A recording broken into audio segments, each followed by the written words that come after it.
Hello दोस्तों, मैं एक बार फिर से आपका बहुत बहुत स्वागत करता हूं साथियों अपने इस यूट्यूब के प्लेटफॉर्म पे जिसका नाम है हिंदी प्रैक्टिस किंग। तो हम लोग ज़्यादा देर ना करते हुए जो भी यार शिक्षक भर्ती तैयारी 4.0 की श्रृंखला को जो हम लोग चला रहे हैं, इसको एक कदम आगे बढ़ाते हुए हम लोग सीधे अपने कंटेंट पे आते हैं। क्वेश्चन नंबर सम्मुख आप लोग के प्रस्तुत है, तो बताइए इसका सही आंसर क्या हो जाएगा।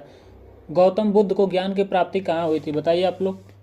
जब महात्मा बुद्ध थे उनको क्या ज्ञान की प्राप्ति कहाँ हुई थी। ऑप्शन ए बोध गया में, ऑप्शन वो बी है यहाँ पे जुम्बिक लिखा है साथियों, जरिम्बिक है। गांव का नाम क्या है, जरिम्बिक। ये जुम्बिक नहीं रहेगा, जरिम्बिक गांव में, या फिर कुशीनारा में, या फिर सारनाथ में। बताइए इसका सही जवाब क्या हो जाएगा। इसका सही जवाब क्या हो जाएगा बताइए आप लोग। इसका सही जवाब हो जाएगा ऑप्शन नंबर ए, बोध गया इज द राइट आंसर। क्या हो जाएगा, बोध गया इज द राइट आंसर। बोध गया में क्या है, यहाँ पे भगवान बुद्ध को क्या हुई थी, ज्ञान की प्राप्ति हुई थी। और कहाँ हुई थी, बोध गया वृक्ष के नीचे। किस वृक्ष के नीचे, बोध गया, जो जिस वृक्ष का क्या नाम है, बोध गया नाम है। बोध गया वृक्ष के नीचे। कहाँ, वृक्ष के नीचे। यहाँ पे क्या हुई थी, इनको ज्ञान की प्राप्ति हुई थी। जरिम्बिक ग्राम में से रिलेटेड क्या है, यह पहले तो है कहाँ, यह जो है जमुई में है। कहाँ है, जमुई में है। और यहाँ पे क्या हुआ था, यहाँ पे महावीर को ज्ञान की प्राप्ति हुई थी। किनको, महावीर, जो 24वें तीर्थंकर थे महावीर स्वामी, उनको क्या हुई थी, यहाँ पे ज्ञान की प्राप्ति इनको हुई थी। क्या हुई थी, ज्ञान की प्राप्ति। और कुशीनारा में क्या हुआ था, एक लाइन आप लोग देख लीजिए। कुशीनारा में, इसका दूसरा नाम कुशीनगर है। इस समय कुशीनगर है कहाँ, यूपी में है। कहाँ है, यूपी में। दूसरा नाम इसका क्या है, कुशीनगर है। क्या है, कुशीनगर। और यह गौतम बुद्ध के क्या है, अंतिम विश्राम स्थली, यानी कि यहीं पे गौतम बुद्ध क्या निर्वाण को प्राप्त हुए। महापरिनिर्वाण उसे कहा जाता है। क्या कहा जाता है, महापरिनिर्वाण। महापरिनिर्वाण कहा जाता है, यानी कि इनकी समाधि यहीं पे, यानी कि मृत्यु कहाँ हुई, यहीं पे हुई, समाधि। और सारनाथ पे जानते हैं महात्मा बुद्ध जो थे, इनका क्या पहला अपना यहाँ पे क्या दिए थे, उपदेश दिए थे। और क्या है, यूपी के वाराणसी जिले में पड़ता है। और यहाँ पे क्या क्या है, धमेक स्तूप है, चौखंडी स्तूप है, मूलगंध कुटी है, और भी बहुत सारा यहाँ पे क्या पवित्र स्थान है। चलिए अगले प्रश्न पर चलते हैं। गौतम बुद्ध को किस नदी के किनारे ज्ञान की प्राप्ति हुई, गंगा नदी के किनारे, ऑप्शन बी है निरंजना नदी के किनारे, ऑप्शन सी है गंडक नदी के किनारे, या ऑप्शन डी है सोन नदी के किनारे। बताइए आप लोग इसका सही जवाब क्या हो जाएगा। इसका सही जवाब हो जाएगा निरंजना नदी के किनारे। कहाँ पे हुई थी, निरंजना नदी के किनारे क्या हुई थी, गौतम बुद्ध को ज्ञान की प्राप्ति हुई थी। निरंजना नदी के किनारे बोध गया वृक्ष में, गया जिले में क्या हुई थी, ज्ञान की प्राप्ति हुई थी। चलिए अगले प्रश्नों पर चलते हैं हम लोग। द्वितीय बौद्ध संगीति, यहाँ पे अब संगीति की बात आ गई तो आप लोग जितना 6 संगीतियाँ हुई थी, 6 संगीतियों के बारे में पूरा डिटेल बताइए आप लोग यहाँ पे। और यहाँ इसका प्रश्न का उत्तर दीजिए। द्वितीय बौद्ध संगीति का आयोजन, पहले तो द्वितीय संगीति हुई कहाँ थी, वैशाली में, यहाँ बता दिया है। द्वितीय बौद्ध संगीति कहाँ हुई, वैशाली में हुआ है। और किए गए कार्य क्या थे इसमें, बौद्ध धर्म 2 भागों में स्थीवर और महासंघीवक के रूप में विभाजित हुआ, या बुद्ध की शिक्षाओं का संकलन सुत्त पिटक और विनय पिटक में हुआ दूसरी संगति में, या फिर कुछ कठोर नियम बनाए गए और अभिधम्म पिटक का संकलन उसी समय हो गया, या फिर कुछ नहीं हुआ था। बताइए इसका सही जवाब। तब तक आप लोग 6 संगीतियाँ हुई, 6 संगीति के बारे में आप लोग डिटेल बताइए, कहाँ हुई है, कौन अध्यक्ष है, किसने किया है, किसके शासनकाल में हुई है, सब कुछ आप लोग पूरा डिटेल बताइए इसका। आप लोग को यूट्यूब पे 4 ही पढ़ाएंगे, मैं 6 संगीति पढ़ाता हूँ। बताइए इसका सही जवाब क्या हो जाएगा। इसका सही जवाब हो जाएगा option number A is the right answer. बौद्ध धर्म 2 भागों में यहाँ पे क्या हुआ, बट गया। एक तो स्थीवर और एक है महासंघिक। इस दो में क्या हुआ, दूसरे में बट गया है। क्या हुआ है, दूसरी संगीति में 2 भागों में बटा है।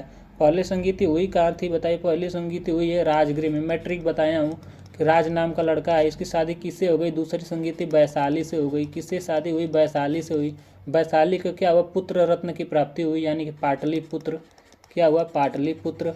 और पाटलिपुत्र यानी पुत्र जवान हुआ, और जवान यानी सेना में क्या हुआ, भर्ती हुआ। और उसकी जो ड्यूटी कहाँ लगी, कश्मीर लगी, कश्मीर। और कश्मीर में कहाँ लगी, कुंडल वन में लगी। किस वन में लगी, कुंडल वन में, कुंडल वन। और 2 ठो वर्मा में, वर्मा का मतलब म्यांमार में हुए। 2 कहाँ हुए, बर्मा में हुए। और इस जो राजगृह था इसका जो है किसके शासनकाल में हुआ, यह शासनकाल बताइए आप लोग। किसके शासनकाल में यह जो पहला जो राजगृह हुआ, इसका नाम था अजात शत्रु। क्या नाम था, अजात शत्रु। अजात शत्रु के समय क्या हुई थी? पहली बौद्ध संगीति। दूसरी बौद्ध संगीति किसके शासनकाल में हुई थी? कालाशोक की। किसके? कालाशोक। कालाशोक के तुरंत बाद क्या आ जाएगा? अशोक। कालाशोक अशोक मिलता जुलता नाम है, याद रखिएगा। कालाशोक फिर अशोक। इसके बाद चौथी संगीति कहाँ हुई? किसके शासनकाल में हुई थी? कनिष्क के शासनकाल में हुई थी। किसके शासनकाल में? कनिष्क के शासनकाल में। पांचवी जो बौद्ध संगीति किसके शासनकाल में हुई थी? उसका नाम था मिंडन। बर्मा का राजा था मिंडन, उसके शासनकाल में हुई थी।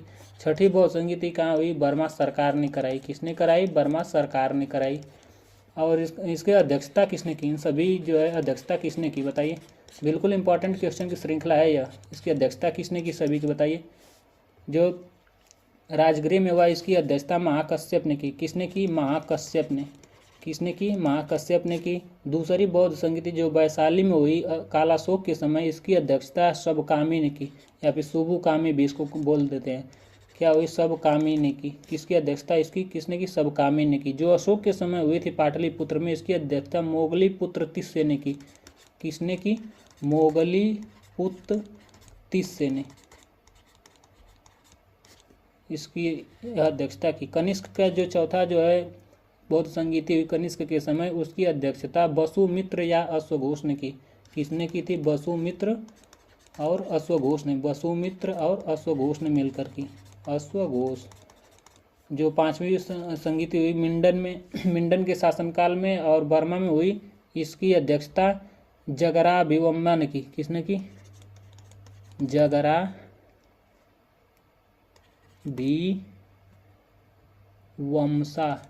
जगराभिवंशा, नाम याद रखिएगा, जगराभिवंशा ने की। और पांचवी जो लास्ट छठवीं संगीति रही, इसकी अध्यक्षता किसने की? सरकार ने की। किसने? बर्मा सरकार ने की। बर्मा सरकार के ही संरक्षण में हुआ। चलिए सब हो गया। अगले प्रश्न में चलते हैं। इतना आप लोग याद रखिएगा, बहुत इंपॉर्टेंट प्रश्नों की श्रृंखला है, बहुत इंपॉर्टेंट प्रश्न है यह। तृतीय बौद्ध संगीति का आयोजन पाटलिपुत्र में हुआ। मैं अभी जस्ट बताया हूँ, यानी कि पटना में किसको? यानी कि वैशाली को क्या पुत्र रत्न की प्राप्ति हुई। पुत्र रत्न से इसे याद ही होगा आप लोग को। बताइए कि इसका जो कार्य का उद्देश्य क्या था।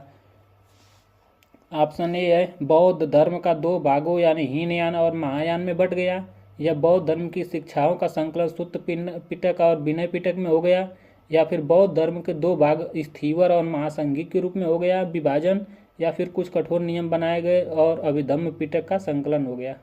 वहीं पिछला वाला ही सब ऑप्शन है। बताइए इसका सही जवाब क्या हो जाएगा।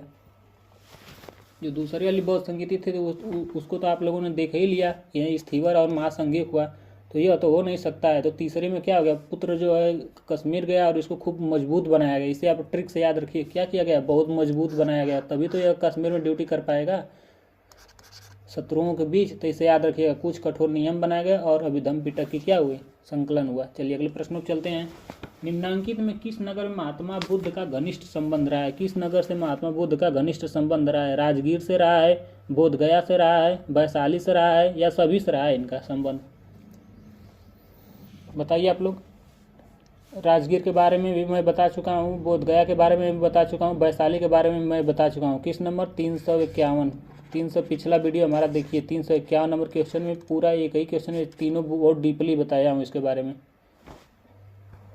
बताइए इसका सही जवाब क्या हो जाएगा। इसका सही जवाब हो जाएगा ऑप्शन नंबर डी, उपयुक्त सभी। सभी से इनका कुछ ना कुछ क्या रहा है? संबंध, और संबंध भी कैसा? घनिष्ठ संबंध रहा है इन सभी से। चलिए अगले प्रश्न पर चलते हैं हम लोग। बोधगया में महाबोधि मंदिर बनाया गया जहाँ गौतम बुद्ध पैदा हुए थे, गौतम बुद्ध को ज्ञान की प्राप्ति हुई थी, या गौतम बुद्ध अपना प्रथम प्रवचन दिए थे, या गौतम बुद्ध की मृत्यु हुई थी? बताइए कहाँ महाबोधि मंदिर है। और पहले तो बता दीजिए महाबोधि मंदिर कहाँ है? यह जो गया में है, बिहार के कहाँ है? गया जिले में है।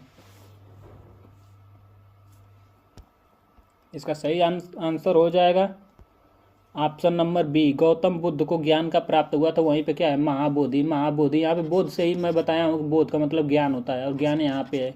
किससे हुई थी? इसमें कहीं ज्ञान की नहीं, ज्ञान यही है, यानी कि option B is the right answer. थोड़ा सा आप लोग क्वेश्चन को एलिमिनेट करिए और थोड़ा सा ध्यान रखिए इस क्वेश्चन के बारे में।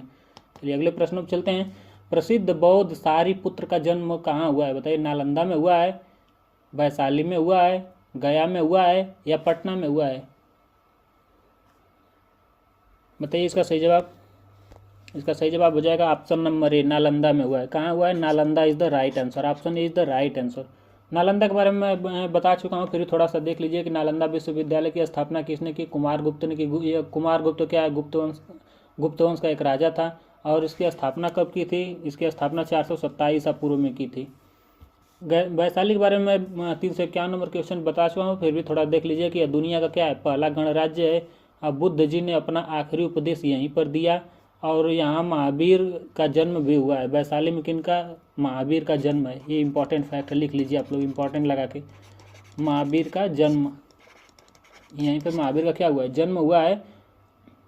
और महावीर की मृत्यु कहाँ हुई? जन्म तो यहाँ हो गया, महावीर की मृत्यु पावापुरी। मैं बताया पाव प्लस पूरी खाकर क्या हो गया? मृत्यु को प्राप्त कर गए। कौन? महावीर। गया के बारे में मैं बता ही चुका हूँ कि इसका दूसरा नाम बोध गया है और यह पूरे बिहार का दूसरे नंबर का सबसे बड़ा जिला है और दूसरा नंबर, ये सबसे ज़्यादा जनसंख्या भी यहीं रहती है। पटना के बारे में भी मैं बता चुका हूँ कि यहाँ गोलघर है, उच्च न्यायालय है, पटना साहिब है, मंदिर है, सब कुछ यहीं पटना में ही है। चलिए अगले प्रश्न पर चलते हैं, ज़्यादा देर ना करते हुए। तो अगला प्रश्न, प्राचीन भारत में साम्राज्यवाद की शुरुआत और विकास का श्रेय किसको दिया जाता है? मगध को, कन्नौज को, वज्जी को या विदेह को? बताइए इसका सही जवाब। इसका सही जवाब हो जाएगा ऑप्शन नंबर ए, मगध को। Magadh is the right answer. कौन? Magadh is the right answer. अगले प्रश्न पर चलते हैं। मगध की राजधानी, जो प्रारंभिक राजधानी थी, वह कहाँ थी? राजगृह में थी, पाटलिपुत्र में थी, वैशाली में थी या गया में थी? राजगृह का ही दूसरा नाम राजगीर या गिरिब्रज भी है, याद रखिएगा आप लोग। इसका सही जवाब हो जाएगा पहला ही ऑप्शन, ऑप्शन राजगृह, यानी कि option A is the correct answer. चलिए अगले प्रश्न पर चलते हैं हम लोग। महाभारत तथा पुराणों के अनुसार मगध का सर्वप्रथम राजवंश कौन सा था? बताइए। मगध जो है, मगध साम्राज्य था, उसका पहला वंश कौन सा था?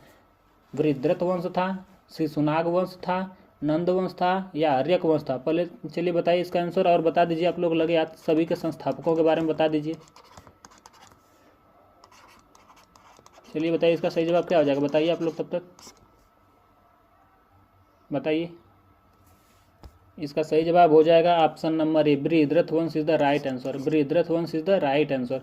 अब बृहद्रथ वंश का संस्थापक कौन था? बृहद्रथ था। कौन था संस्थापक इसका? Brihadratha. Brihadratha is the right answer. और इसकी राजधानी कहाँ थी? बृहद्रथ। और इसकी राजधानी कहाँ थी?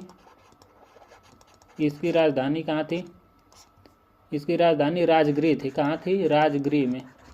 कहाँ है? राजगृह थी। और बृहद्रथ वंश के बाद कौन सा वंश आया? शुंग वंश आया। और आइए अगले वंश पे चलते हैं। शिशुनाग वंश के बारे में बताइए, इसका स्थापना किसने की? इसका स्थापना 413 ईसा पूर्व में किसने की? 413 ईसा पूर्व में किसने की? शिशुनाग ने की। किसने की? शिशुनाग ने की। और यह मगध पर राज करने वाला कौन सा चौथे नंबर का शासक था? कौन से नंबर का था? चौथे नंबर का शासक था। और आर्यक वंश किस नंबर का था? यह जो तीसरे नंबर का था। इसके बारे में यहाँ लिख लीजिए, यह क्या है? तीसरे नंबर का था। और यह नंदवंश कौन सा नंबर का था? 5वें नंबर का था। नंदवंश की स्थापना किसने की थी? ये इसकी स्थापना 345 ईसा पूर्व में किसने की थी? इसकी महापद्म नंद ने की थी। महापद्म नंद ने क्या की थी? इसकी स्थापना की थी। और इसका अंतिम शासक कौन था? अंतिम शासक घनानंद था। अंतिम शासक कौन था? घनानंद था। आर्यक वंश क्या? तीसरा था पहले तो। और इसकी स्थापना किसने की थी? 544 ईसा पूर्व में किसने की थी? 544 ईसा पूर्व में आर्यक वंश की स्थापना बिंबिसार ने की थी। किसने? बिंबिसार ने की थी। और बिंबिसार की तो नीति आप लोग जानते हैं, बहुत प्यारी सी नीति थी, शादी करना। आप हमारे राज्य में मिल जाइए, नहीं तो मैं आपके ऊपर चढ़ाई कर दूंगा, उसके बाद मैं शादी कर लूँगा। नहीं तो अगर प्यार से मिलेंगे तो मैं शादी कर लूँगा। ऐसे ही शादी करके अपने क्या किया था? राज्य को बहुत विस्तार किया था। चलिए अगले प्रश्न पर चलते हैं। मगध साम्राज्य का वास्तविक संस्थापक कौन था? बृहद्रथ तथा जरासंध था, महापद्मनंद था, बिंबिसार था या शिशुनाग था? बताइए। मगध साम्राज्य का वास्तविक संस्थापक बताइए आप लोग कौन था? इसका सही जवाब हो जाएगा बिंबिसार। बहुत देर से इसको पढ़ते हुए आप आ रहे हैं आप लोग। कौन था? बिंबिसार था। चलिए अगले प्रश्न पर चलते हैं। बिंबिसार एवं अजातशत्रु किस वंश थे? हर्यंक वंश थे, शिशुनाग वंश से थे नंद वंश से थे या किसी वंश से नहीं थे? इसका सही जवाब हो जाएगा हर्यंक वंश is the right answer. Option D is the right answer. Bimbisara और अजातशत्रु दोनों किस वंश थे? हर्यक वंश से थे। बिंबिसार का पुत्र अजातशत्रु, अजातशत्रु का पुत्र उदयन, और ये लोग क्या करते थे? बिंबिसार की हत्या इसने की थी, अजातशत्रु ने की, और उदयन ने अपने पिता अजातशत्रु की हत्या की, इसलिए क्या इसको हर्यंक वंश को पितृहंता वंश भी बोलते हैं। और उदयन का भी पुत्र था ना नागदशक। उदयन का पुत्र कौन था? नागदशक था। चलिए अगले प्रश्न पर चलते हैं। मगध साम्राज्य का उत्कर्ष प्रारंभ कब हुआ? जरासंध के शासन में, अजातशत्रु के शासनकाल में, चंद्रगुप्त मौर्य के शासनकाल में, या बिंबिसार के शासनकाल में? बताइए आप लोग इसका सही जवाब। इसका सही जवाब बताइए आप लोग। इसका सही जवाब हो जाएगा ऑप्शन नंबर डी, बिंबिसार के शासनकाल में। मगध वंश का जो साम्राज्य का कब उत्कर्ष हुआ? बिंबिसार के साम्राज्य के समय। चलिए अगले प्रश्न पर चलते हैं। बिंबिसार ने किस प्रदेश की राजकुमारी के साथ विवाह किया था? कौशल की, चेलना से, या खेमा से, या सभी से? यहाँ प्रदेश नहीं पूछा, उस लड़की का ही नाम, राजकुमारी का ही नाम पूछा है। कौशल देवी था, चेलना था, खेमा था, या सभी से? इसका सही जवाब हो जाएगा इन सभी से। मैं बताया कि बिंबिसार क्या क्या शादियों करने में फेमस है, यानी शादी करके क्या किया था? अपने राज्य का विस्तार किया था। इन सभी से शादी कर लिया था, चेलना से भी, खेमा से भी, कौशल देवी से भी, सबसे शादी कर लिया था। यह शादी एक्सपर्ट है। चलिए अगले प्रश्न पर चलते हैं। बिंबिसार ने ब्रह्मदत्त को पराजित कर कौन सा राज्य जीता? अंग प्रदेश जीता, कौशल प्रदेश, वज्जी, या अवंती? बताइए बिंबिसार ने किसको पराजित करके जीता? बताइए इसका सही जवाब बताइए आप लोग। इसका सही जवाब हो जाएगा Ang Pradesh. Option A is the right answer. किस प्रदेश को? अंग प्रदेश को क्या किया था? जीता था। चलिए अगले प्रश्न पर चलते हैं। हर्यंक वंश का दूसरा शासक कौन था? अजातशत्रु था, बी ऑप्शन उदयन था, सी ऑप्शन नागदशक था, डी ऑप्शन शिशुनाग था? बताइए। इन सबका उपनाम आप लोग बता दीजिए। अजातशत्रु का उपनाम, उदयन का उपनाम, नागदशक का उपनाम, शिशुनाग का उपनाम, सबका बताइए आप लोग। तब तक बताइए इसका दूसरा शासक कौन था? इसका दूसरा शासक अजातशत्रु था। पहला कौन सा था? बिंबिसार था। तीसरा कौन था? उदयन था। चौथा कौन सा था? अनिरुद्ध था। पांचवा कौन सा था? मंडक था। छठवां कौन सा था? नागदशक था। वह 6 ही हर्यंक वंश पे क्या किए थे? शासन किए थे।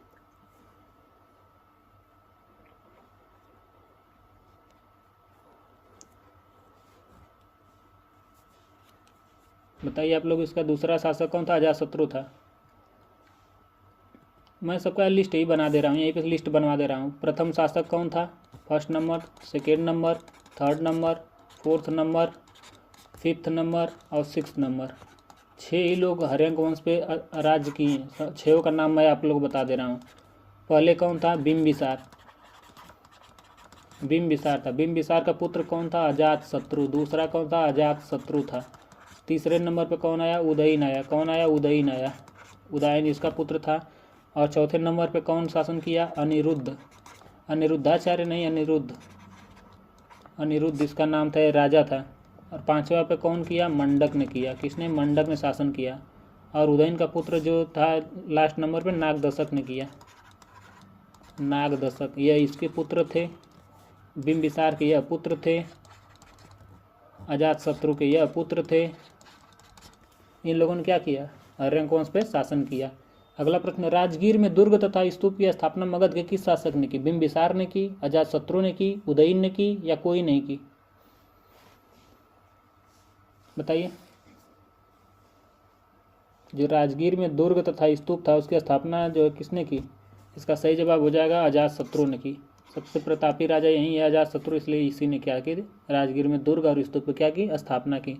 बिंबिसार का उपनाम क्या है? श्रेणिक या श्रोणिक भी कहा जाता है। श्रेणिक या श्रोणिक, या इसी को सोनिया भी कहा जाता है। इसका दूसरा नाम क्या है? सोनिया भी इसी को कहा जाता था। और बिंबिसार के बारे में यह जो है किसको बसाया था? यह राजगृह को बसाया था। किसको? राजगृह को बसाया था।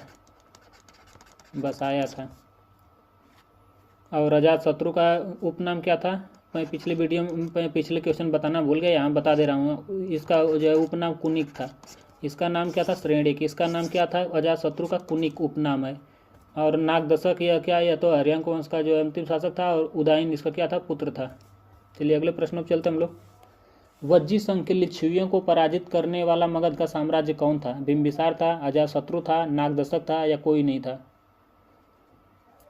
बताइए इसका सही जवाब। इसका सही जवाब हो जाएगा Ajatashatru. Ajatashatru is the right answer. B is the right answer. चलिए अगले प्रश्नों पे हम लोग चलते हैं। अजातशत्रु के साथ प्रेम संबंध के लिए चर्चित नर्तकी आम्रपाली कहाँ की थी? बताइए। आम्रपाली, ये गाना वाली आम्रपाली नहीं, यह उस समय की बात है जब अजातशत्रु का समय हुआ करता था, उस समय का आप लोग बताइए। और ये आम्रपाली क्या थी? नर्तकी थी, राज नर्तकी थी। राज में क्या किया थी? राज में नाच गाना किया करती थी। उस समय की फेमस एक्ट्रेस थी। इसका सही जवाब हो जाएगा वैशाली की थी। कहाँ की थी? वैशाली की थी। आम्रपाली क्या थी? जो क्या थी? नृत्यांगना थी। और वैशाली को ही क्या कहा जाता है? आम्रपाली की भूमि कहा जाता है। इसी को क्या कहा जाता है? आम्रपाली की भूमि। आम्रपाली की भूमि कहा जाता है। आम्रपाली की भूमि किसे कहा जाता है? वैशाली को कहा जाता है। याद रखिएगा आप लोग। और पटना के बारे में बताया हूँ कि इसका दूसरा नाम पटना है। यहाँ पे गोलघर है, और यहाँ पे हरमंदिर पादरी की हवेली है, शेरशाह सूरी का मस्जिद है, आगम कुआं है। और इसकी स्थापना किसने की थी? इसकी स्थापना पाटलिपुत्र यानी पटना की स्थापना किसने की थी? और किसने इसको अपनी राजधानी बनाया था? इसकी स्थापना अजातशत्रु ने की थी। किसने की थी? अजातशत्रु ने क्या किया था? पटना को बनाया था। और अपनी राजधानी किसने बनाया? राजधानी इसको किसने बनाया? इसके पुत्र उदयन ने बनाया। किसके पुत्र? अजातशत्रु के पुत्र उदयन ने अपनी क्या किया? राजधानी बनाया। किसको? पटना को। चलिए अगले प्रश्न पे हम लोग चलते हैं। अजातशत्रु ने किस राज्य के साथ युद्ध में प्रथम बार रणमूसल तथा महाशिलाकंटक नामक हथियारों का प्रयोग किया? बताइए। अजातशत्रु को दिया यहाँ पे। अजातशत्रु ने किस राज्य के साथ, बताइए किस राज्य के साथ युद्ध किया और उसमें रणमूसल तथा महाशिलाकंटक नामक हथियार का क्या किया? प्रयोग किया। अंग के साथ किया, कौशल के साथ किया, लिच्छवी के साथ किया, या किसी के साथ नहीं किया? बताइए इसका सही जवाब। इसका सही जवाब हो जाएगा लिच्छवियों के साथ। किसके साथ? लिच्छवियों के साथ क्या किया? रणमूसल तथा महाशिलाकंटक नामक हथियार का क्या किया? उपयोग कर लिया। प्रथम मगध साम्राज्य का उत्कर्ष किस शताब्दी में हुआ था? चौथी में, छठी में, दूसरी में, पहली में? किस शताब्दी में हुआ था? बताइए। जो प्रथम मगध था, मगध साम्राज्य, इसका उत्कर्ष पूछा है। इसका उत्कर्ष किसके शासनकाल में? पहले तो बिंबिसार के हुआ। किसके शासनकाल में? बिंबिसार के। बिंबिसार का समय क्या था? आप लोग बताइए। इसका सही जवाब हो जाएगा छठी शताब्दी में। कब? छठी शताब्दी में। चलिए अगले प्रश्नों पर चलते हैं। पाटलिपुत्र नगर की स्थापना किस शासक ने? अभी जस्ट मैं बताया हूँ पटना के। पाटलिपुत्र का तो पुराना नाम है, अब नया नाम इसमें वर्तमान नाम क्या है? इसमें वर्तमान नाम पटना है। पटना की स्थापना की किसने की? जस्ट अभी मैं बताया हूँ। अगर ध्यान से आपने सुना होगा तो बिल्कुल इस प्रश्न का उत्तर आप लोग लगा ले जाएंगे। बताइए। बिंबिसार ने की, उदयन ने की, अजातशत्रु ने की, नागदशक ने की? बताइए। बिंबिसार का पुत्र कौन है? बिंबिसार का पुत्र अजातशत्रु है। और अजातशत्रु का पुत्र कौन है? उदयन है। और उदयन का पुत्र कौन है? उदयन का पुत्र नागदशक है। यहाँ पुत्र खेल रहे हैं हम लोग। और सब अपने पिता की हत्या कर गद्दी हथियाना चाहते थे, इसलिए हर्यंक वंश को क्या किए तो कहते हैं? पितृहंता वंश भी कहते हैं। बताइए इसका सही जवाब।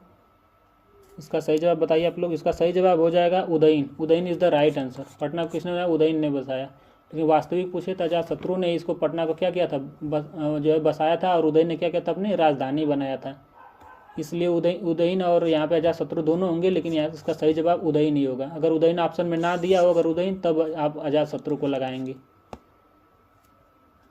और सबके बारे में तो मैं बता ही चुका हूँ। नागदशक के बारे में कुछ नहीं देखते हैं तो थोड़ा सा एक लाइन देख लेते हैं कि हर्यंक वंश का क्या था? अंतिम शासक था। हर्यंक वंश का अंतिम शासक था। ये सब हर्यंक वंश से रिलेटेड है, लेकिन यह क्या? अंतिम शासक था।